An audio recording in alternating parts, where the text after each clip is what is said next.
So I was recording something about like what they might do with Smash for the Switch 2. I was recording something, and midway through recording, I was like, wait a minute.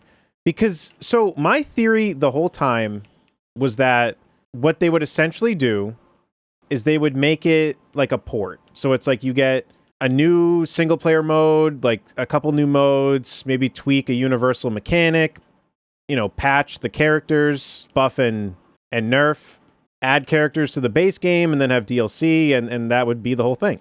But then I was thinking about how, since it's backwards compatible, I don't know, I'm not as confident anymore.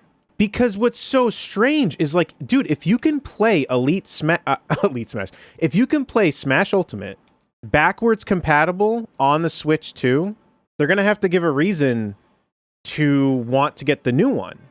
So like, I still pretty much think that what they'll do is it will essentially be like what I said earlier. So like, it's basically a port, but like it's changed enough that it can stand on its own.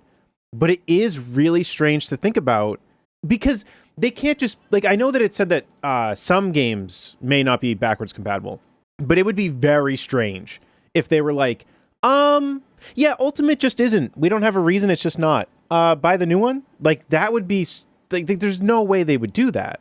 And then I was also thinking about the online. Does the online work from the Switch 2 to the Switch? Like, I would kind of assume that, like, yes. But that's also weird too, because my other theory was that, like, okay, maybe what they would do is like, yes, Ultimate's backwards compatible, but to get the DLC, you would have to like have it on the Switch too.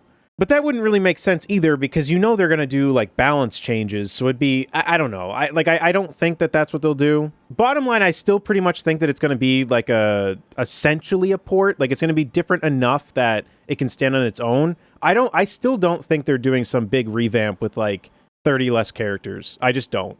I think for what, because then it would also be strange, because if you think about it, since Ultimate would be backwards compatible, they would have to change it so much that people would be like, I'd rather have less characters. Because the casual audience, I don't think would want less characters. Like, I mean, I don't. But I'm saying, like, a consumer, like, looking at the game, if they already had Ultimate, I think they would have to have, like, a really big reason to want to get the other Smash game. And I think if it had less characters, the game would have to really be able to sell itself. Because like, there's people like us that are pretty much just going to buy the new Smash no matter what, but there's definitely going to be a chunk of people that are going to just want, like, for them to get it if they already had Ultimate and they can play Ultimate on the Switch too, because it's backwards compatible, like assuming that game is backwards compatible, then they need a reason to want to get the new Switch, the new Smash. They could sell the exact same game with good netcode and I'd pay $70, me too.